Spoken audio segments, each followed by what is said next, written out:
Okay, so this is Matthew for Beginners. Matthew for Beginners, lesson 1. This is the introductory lesson to the Gospel of Matthew. I want to explain the for beginners here. The for beginners part of the title does not mean that these lessons will be oversimplified. It means that I'm going to teach about Matthew's Gospel with the notion that you haven't studied the Gospel of Matthew at all or in a while. I know I've taught some things about Matthew, but the parables in Matthew and other type of materials, the kingdom, idea of the kingdom in Matthew. But this is going to be a real study of the Gospel of Matthew itself as Matthew has written it. So rather than being oversimplified, think complete. This will be a complete study.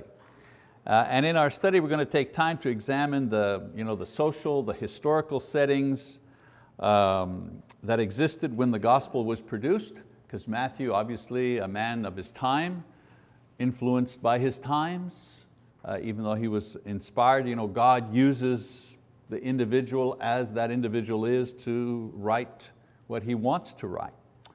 We're also going to take a look at the author himself and how the book came to be included in the official New Testament canon. And that'll give us an opportunity to study how did books make their way into the New Testament canon? Why were some chosen and others rejected? Be a good opportunity to do that. And I'll also show you how the book is divided and review some of the reasons why it was written and how it was used in the early church. This book was used in a particular way in the early church. Now we're not going to have time to read everything in class, but I'm going to give you reading assignments each week. They're not going to be very long, but you'll be able to read ahead, as Carrie mentioned. Read ahead a couple of chapters so that we won't have to read all of the chapters in class. All right, let's take a look at the historical background of Matthew's writing. There are 4 main political, historical periods which shaped the thinking of the people when Jesus arrived on the scene of human history, and the scene which Matthew will record in his gospel. So very briefly, I got to go one more time here. There we go. The first historical period, the Persian period, 536 to 336 BC. By then the southern kingdom of Judea had been exiled to Babylon in 586 BC. God finally grew weary of their idolatry, their disobedience. The northern kingdom had been exiled and dispersed centuries before. Now it was the turn of the southern kingdom, 586 BC. And while they're in Babylon in exile, Babylon itself their kingdom fell to the Persians in 539 BC. So very interesting, the Jews were captive under 2 world powers here. First the Babylonians and then the Persians that took over from the Babylonians who kept them in captivity. Another interesting thing that took place while they were in captivity is that synagogue worship began not in Judea, but actually began while they were in captivity. Before, the Jews went to the temple to offer sacrifice, to pray, and so on and so forth. No need. But when they were in exile in Babylon, the temple had been destroyed, the city was in ruins, they couldn't worship in the temple, there was no temple, and they themselves were captives in a foreign land, and so they began, quote, house churches. They began house churches, they began synagogues, places for prayer. And the synagogue idea and the synagogue movement began while they were in Babylonian captivity, and it was kept up when they finally returned, when they were returned back from exile. So historically, eventually a small remnant returned to rebuild the city and the temple in and around 520 BC, and others followed to resettle the land over the next century. So it wasn't they were in exile and then all of a sudden they all came back. It was they were in exile and a few came back, and then another group came back, and then another group came back. They came back sporadically over the next century. And not all of them came back. Many of them stayed in Babylon because they were there for generations, and they had businesses, they had farms, they had, it was home. And so they didn't all come back to Jerusalem. So when we read the books of Ezra and Nehemiah and Malachi, those writers write about that period of restoration from Babylonian captivity. The final book of the Old Testament is the book of Malachi, and it was written at about this particular time. After Malachi, we have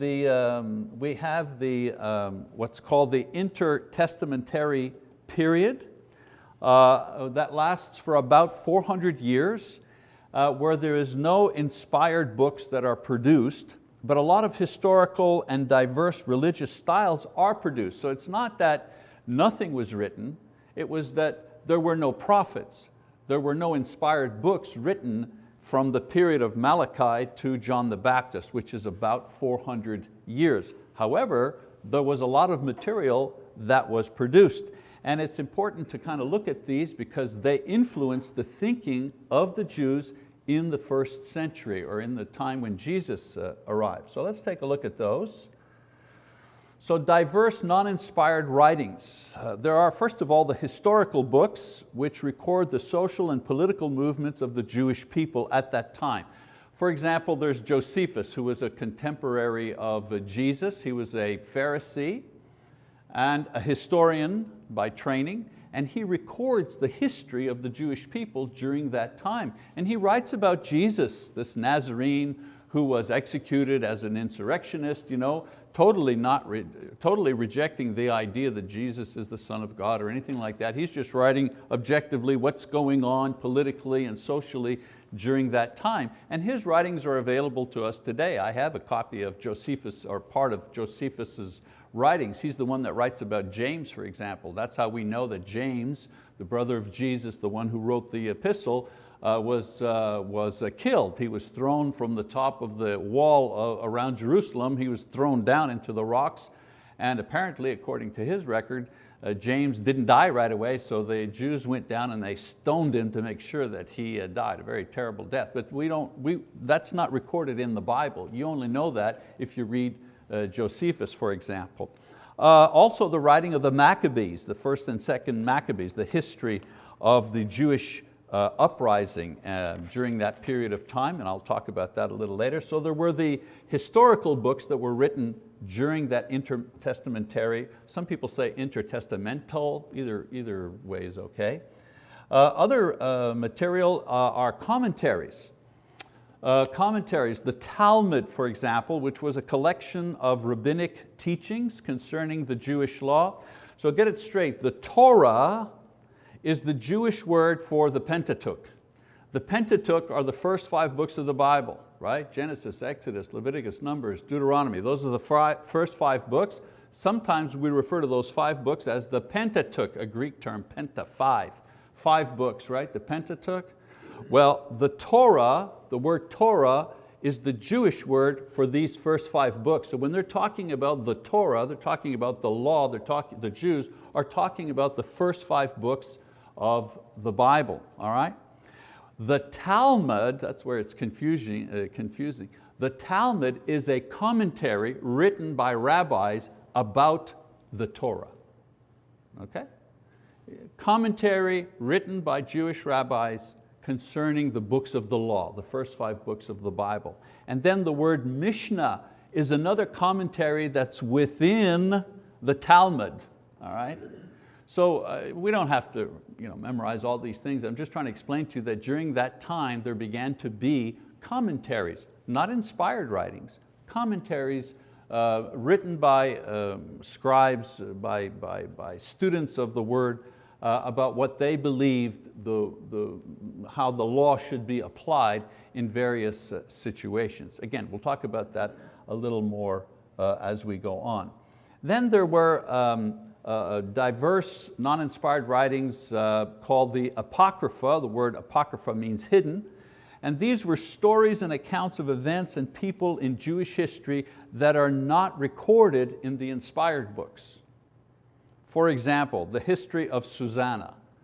a character of that time, not mentioned in any Old Testament record, not mentioned in any New Testament record, but written about by writers during this period of time. Or the wisdom of Solomon. We don't have a book in the Old Testament canon entitled The Wisdom of Solomon, but a book like that was written, referring back to Solomon. First and second Esdras, or other additions to the book of Esther, for example.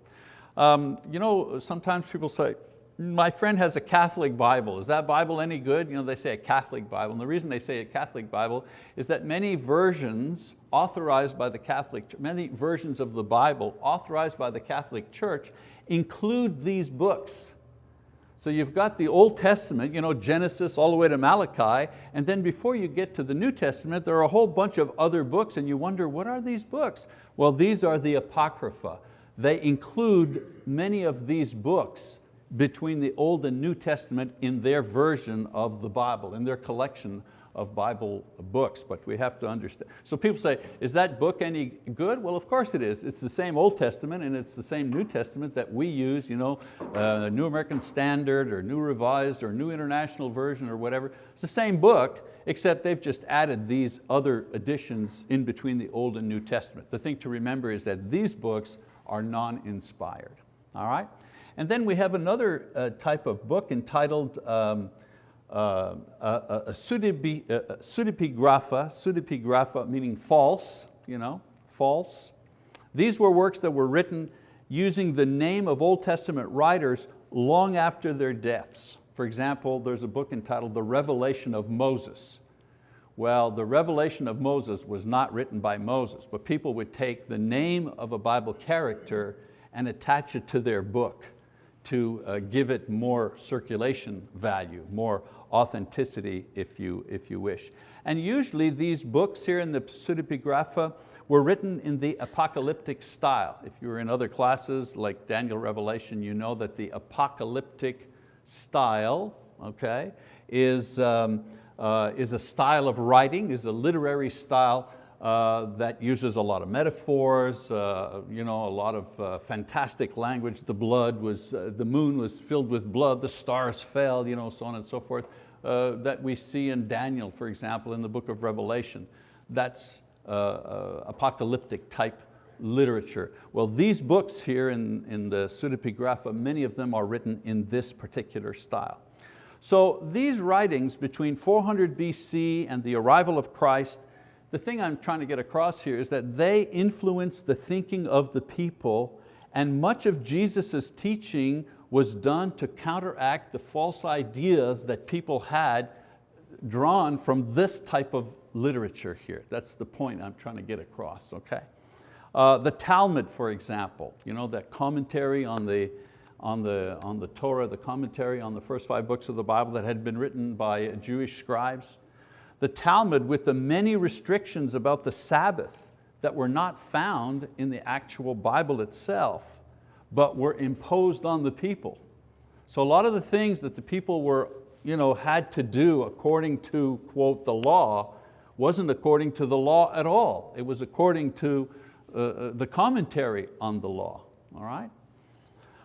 People also were learning and basing much of their religious thought on commentaries and their hopes on the end times scenarios rather than the prophets. In other words, a lot of these books were talking about when the end time was coming, when the Messiah was coming. It was almost like science fiction. And so a lot of their thoughts were their thoughts about the coming Messiah were based on these type of writings instead of carefully studying what the prophets were saying. And so that's why they had such a mistaken idea or a confused idea on who the Messiah was supposed to be, because they had so many contradicting ideas that they were consuming through this type of literature. Okay, so that gives you that intertestamentary period there and some of the things going on there. Another era, if you wish, you had the Persian era, 536, 336 BC, and then the intertestamentary period. Then you had the Greek period, 333 to 167 BC, the time of Alexander the Great and his legacy. After Alexander's death, we know that his kingdom was divided among his 4 generals.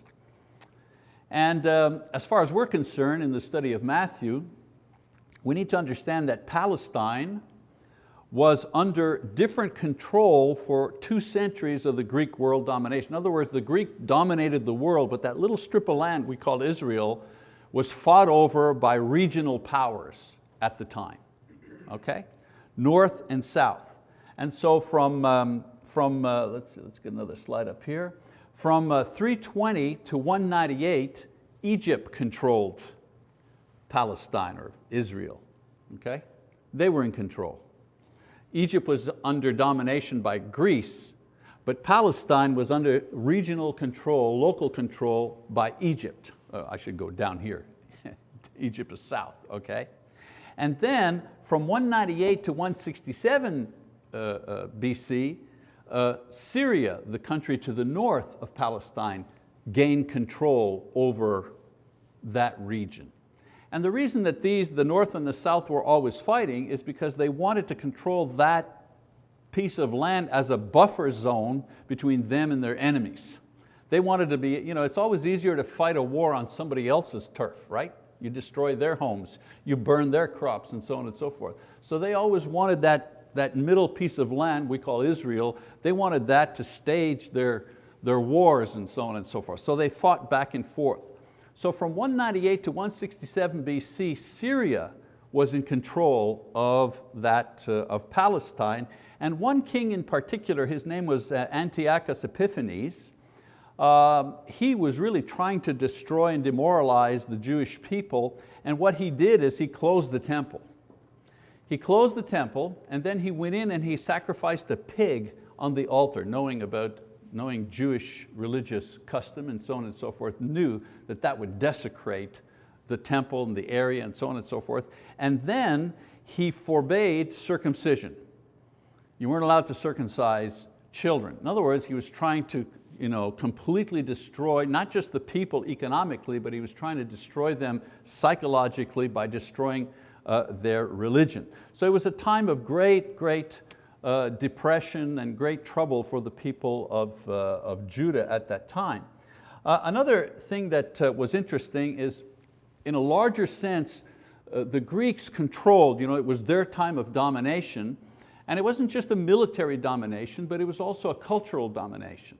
I mean, Greek ideas and Greek philosophy and Greek language and Greek art and Greek religion and Greek literature was just being diffused throughout their empire, throughout the world, and it had an effect on the Jews. What happened for the Jews was they began to forget how to speak Hebrew because they were influenced. And I mean, that's really easy to understand. I'm looking around, but everybody here was kind of born here, but for people, well, like us, like our family, our oldest ones still speak French, because we originally come from Quebec, right? So we speak French and they speak French, but I doubt if our grandchildren are going to speak French. And I really doubt that our great-grandchildren will speak French. Why? Well, they're assimilated into the United States, which is an English-speaking country. They'll probably speak Spanish before they'll speak French, right? So the same thing was happening in Israel, in Judah. People were being assimilated by the Greek culture. They were forgetting to speak the old language, but there was a problem. Their whole life revolved around their religion, and their whole religion revolved around the scriptures. And if they couldn't read the scriptures, they would cease to be as a people. And so what they did is they created a Greek version of the Old Testament. A Greek version of the Old Testament that we call the Septuagint. And we call it the Septuagint because 70 scholars were brought together to undertake the task of translating the Hebrew Old Testament into the Greek language. And so when you see the Roman numerals LXX, which represent 70, many times in a text or something, usually what they're saying is this text is from the Septuagint, which is the Greek version of the Old Testament. Okay? Another period after this is the Maccabean period, very interesting, from 167 to 63 BC. Notice we're working our way towards the arrival of Jesus. But all these things that happened in the world had an effect on the Jewish people and what Matthew's going to be writing about. This is the Maccabean period. The Maccabean period is known for the revolt against the Syrian control, In other words, they had had enough of Syrian control and trying to destroy the religion. The people rose up. And the Maccabees, that family, led that insurrection, led that revolt. Also, there was a revolt against the Greek language and Greek influence. So the Jews enjoyed a brief period of independence from 167 to 135 BC. The revolt succeeded in pushing back the Syrian king and the Syrian influence during their time. And during this period here, very interesting, new powers arose within Israel. You had if you ever wonder, where did the Pharisees come from? Who are those guys? Where do they come from? Who are they? Well, what they were scribes. I mean, that's what they did. And they belonged to a party called the Pharisees. And the Pharisees, the word Pharisees simply means the called out people, okay, the separated ones. The Pharisees, that party begins during the Maccabean period. They were scribes who led the revolt and were considered saviors of the law and the protectors of the law against pagan Greek influences. So they were the ones in their day who said, let's go back to the Bible. They were the original ones who said, enough of Greek influence in our life and in our religion and in our culture and so on and so forth, enough the Syrians taking over. We need to go back to the scriptures and go just with the scriptures. And so they were heroes at the beginning. They were seen as heroes. They saved, if you wish, the way of life that the Jews had that was dictated by the scriptures. So that's where they come from. Now if you understand that idea of how they started, it gives you great insight into how they became, 100 years later, how they became what they became during Jesus' time, because they were Jesus' greatest enemies. And yet at the beginning, they were the hero of the people. And then of course the Sadducees. The Sadducees were the aristocratic upper class of priests who began to wield political power. They didn't always have political power, because in Israel, there was the king, there was a king, and then there were the priests. But then in Israel, there was no king, there were no kings. They were dominated by outside influences. And so what happened is that the priests took over, there was a vacuum, no leadership. So the priests took over the secular leadership because they were wealthy, because they were well educated, and they were well positioned and respected. So it was like a natural transference. But something very interesting happened when they did that.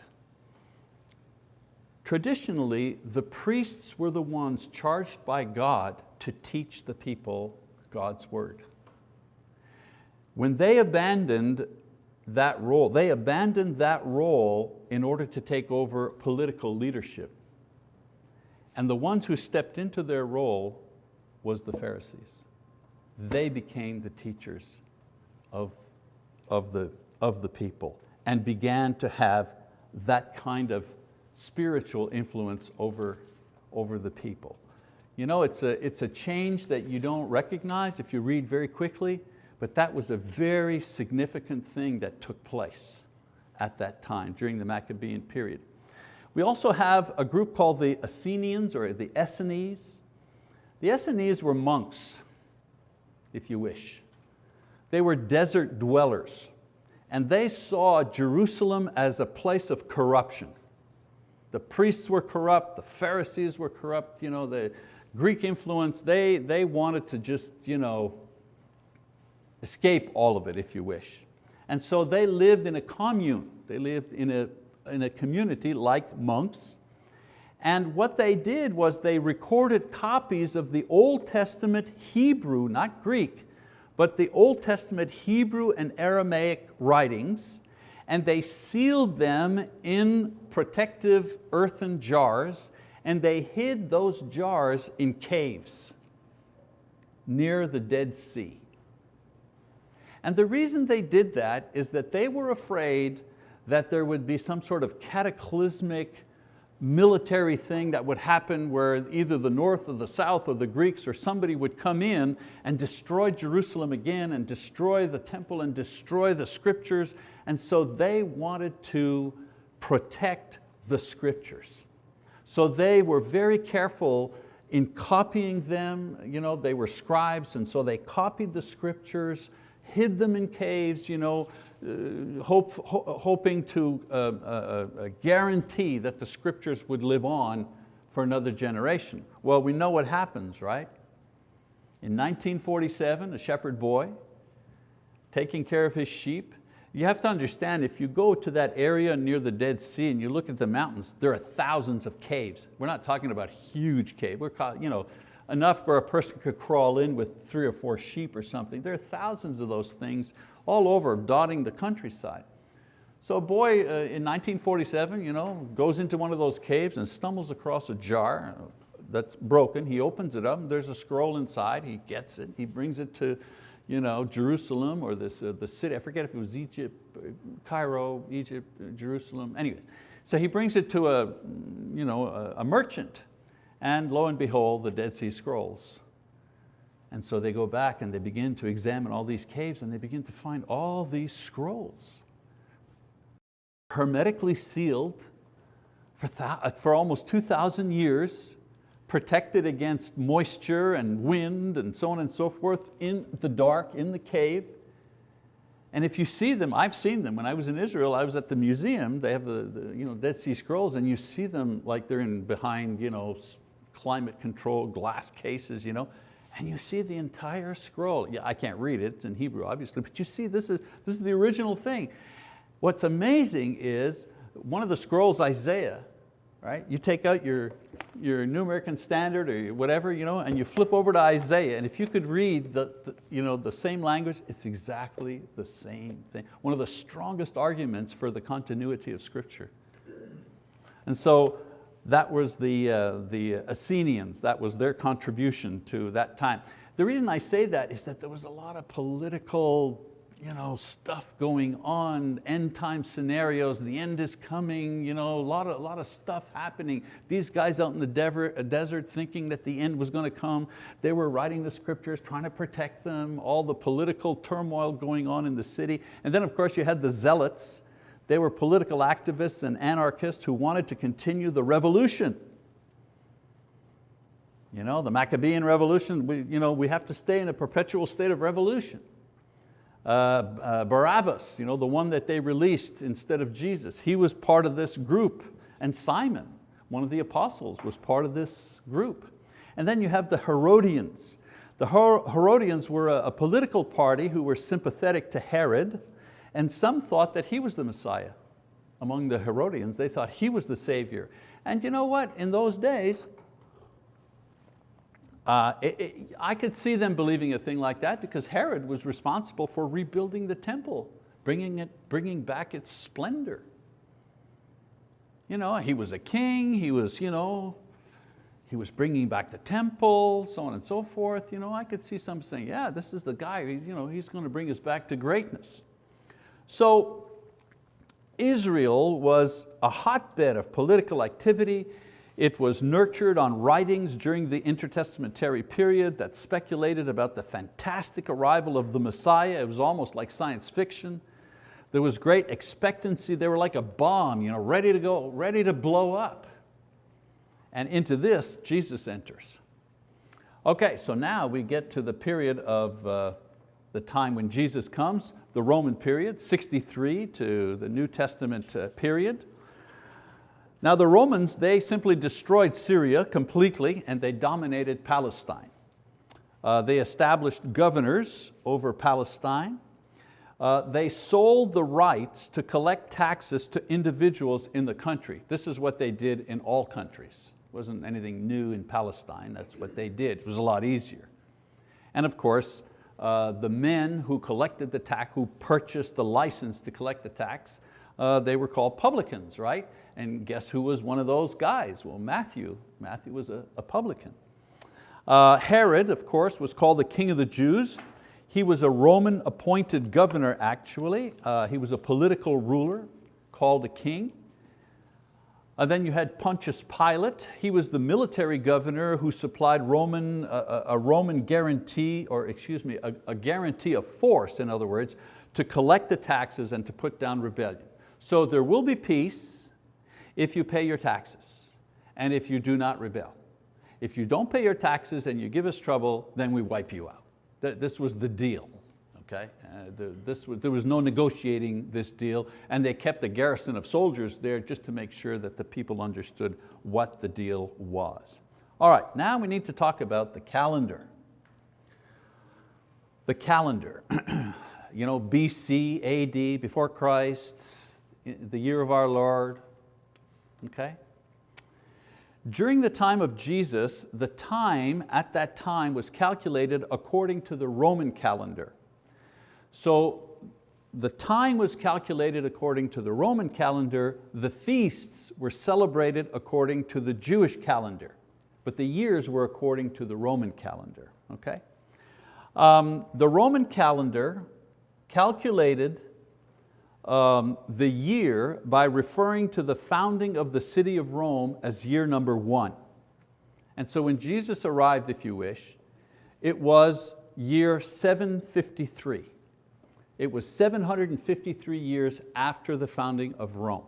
That was when Jesus was born, according to the Roman calendar. If you lived then, and Jesus is in the manger, and so on and so forth, and you turned to your buddy and said, well, what year is this? He'd say, oh, it's 753, according to Roman calendar, all right?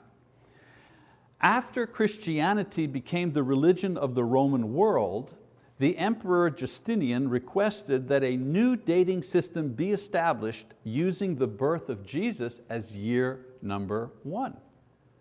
Thinking, well, wait a minute, we are the Holy Roman Empire, we are a Christian empire, why should the calendar reflect the beginning of Rome, pagan Rome? Our calendar should actually reflect our religion, the birth of our Lord. So let's make the year of our Lord year number 1, and then we'll count forward, okay?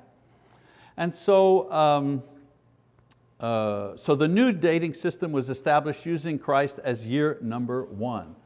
Okay, now, so that meant with this adjustment, when this adjustment was made, the Roman year, they were in year 1279, according to the Roman calendar, okay?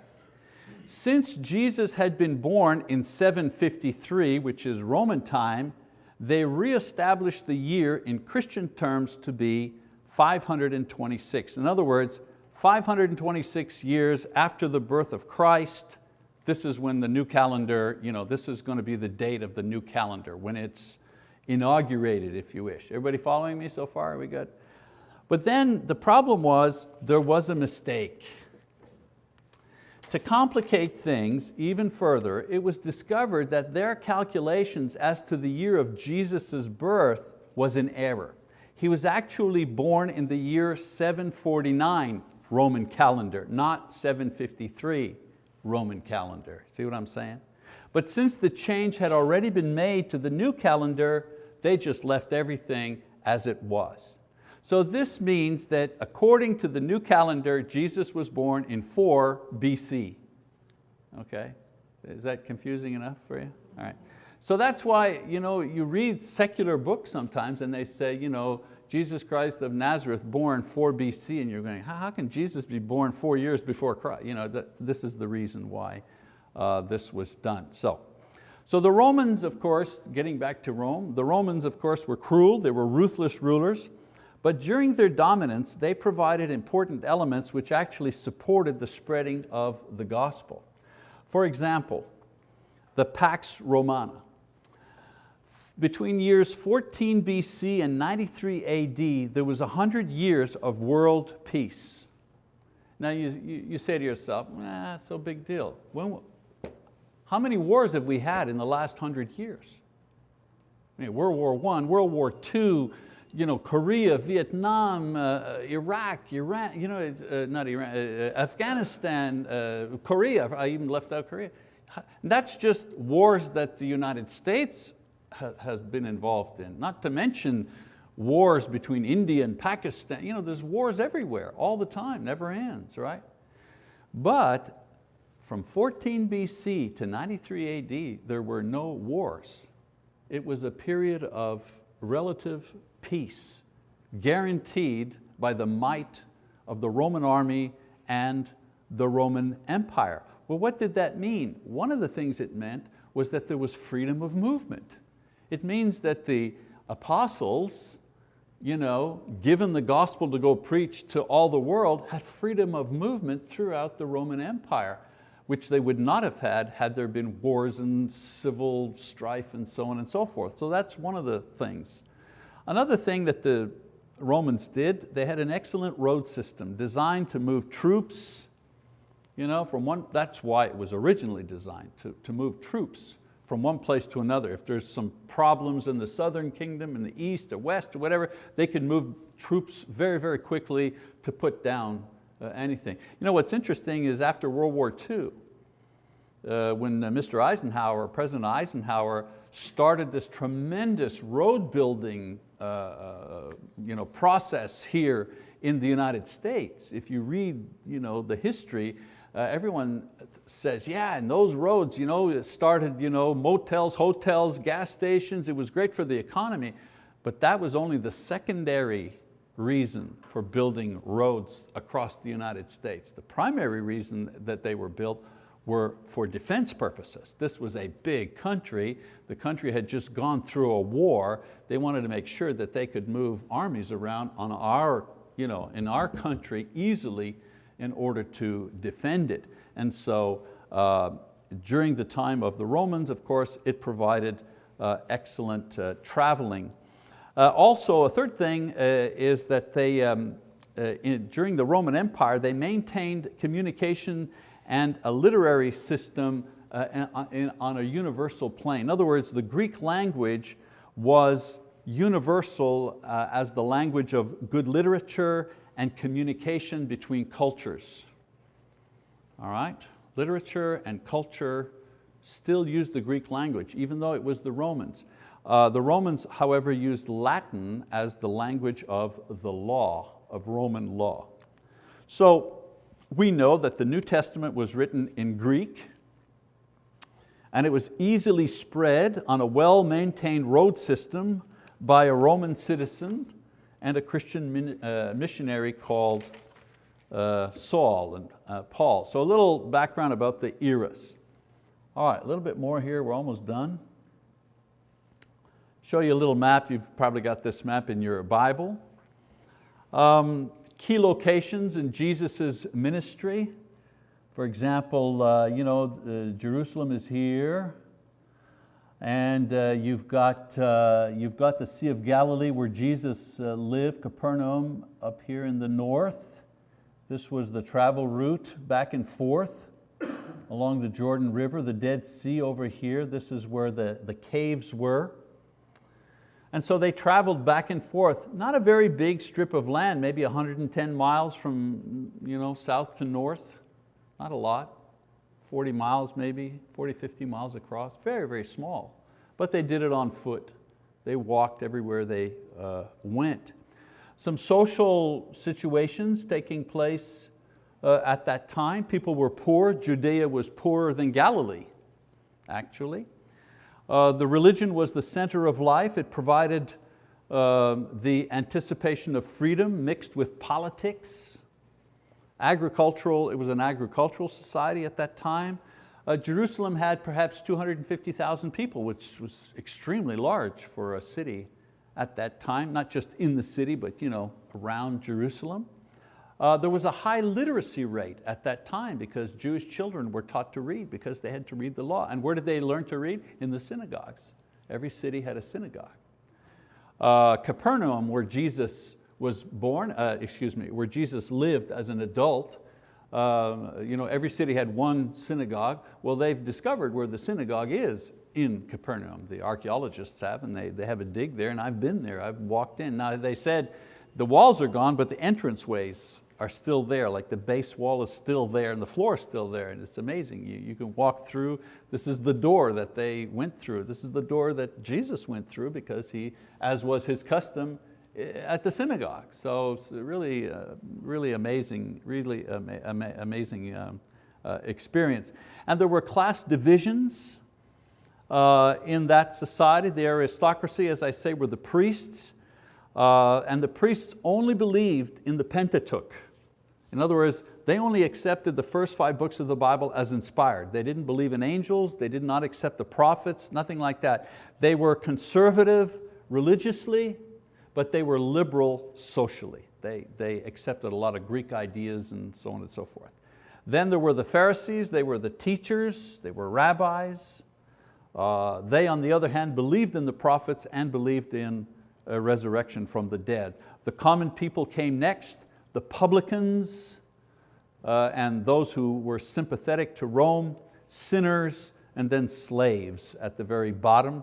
This is why crucifixion was so humiliating. It was a punishment only for slaves. It was against the law to crucify someone who was a common person, for example, or even somebody part of a Pharisee or a publican. You couldn't do that. Only slaves could be executed in that way. They did have a lot of social problems at the time. Slavery, of course, open and practiced. Some estimates, 30 to 40% of the population of the Roman Empire was in slavery. There was no middle class, except perhaps the military. Military had some influence. Divorce was rampant. Prostitution, cult prostitution among Gentiles. The idea of cult prostitution is that sexual activity was required as part of your religious practice. So if you went to the temple prostitutes were there to service the males who went to worship. In small towns where the women of the villages would take turns serving as temple prostitutes. So we're not thinking of prostitutes trolling down Main Street now. They were prostitutes, but in the service of their religion at the time. Infanticide was a big problem, especially among Gentiles. Boys were prized, girls less so, and so many female children were simply left to die out in the fields.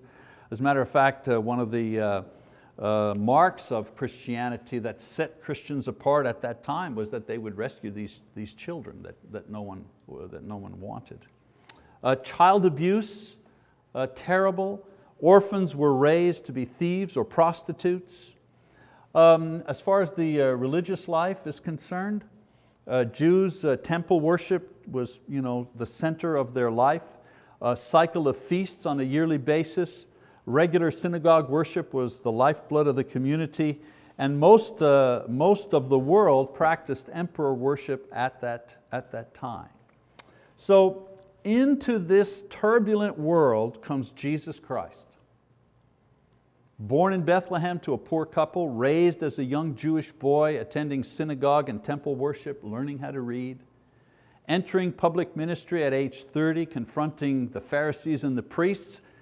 Believe me, this little background that I've given you now will speak largely when we begin looking at the dialogues that Jesus has with these people. He gives them the news that He's the Messiah. They're all expecting all these fantastic ideas about the Messiah, and this guy from Nazareth, are you serious? From Galilee? He's the Messiah? Wow, what a downer that is, what a disappointment. He's hailed as king, He's killed as a criminal, He's resurrected to demonstrate His deity and lordship. So Matthew, one of His disciples, writes about Him, and next week we're going to start studying Matthew's eyewitness account of Jesus. So here's the assignment, this is a class, I want you to learn something, okay? So read chapters 1 to 3, that's not a huge task. But I want you to get a notebook and I want you to write down two things. One, main section titles. In other words, in Matthew chapter 1, if you begin reading in chapter 1, verses 2 all the way down to verse 17 is just the genealogy. So as you read that, in your notebook, just put Matthew 1 and then just put a bullet and put genealogy verses 2 to 17. That's all. And then I also want you, while you're reading verses 1, 2, and 3, or chapters 1, 2, and 3, I want you to record any nuggets that you find. You know what I mean by nuggets?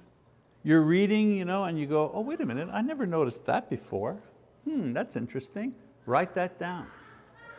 So hopefully by the time we're finished Matthew, you yourself will have a notebook with a lot of good material for you to reflect on, pray over, and if you have an opportunity to teach or to do a devotional or to share with someone else, you'll have something that you yourself discovered.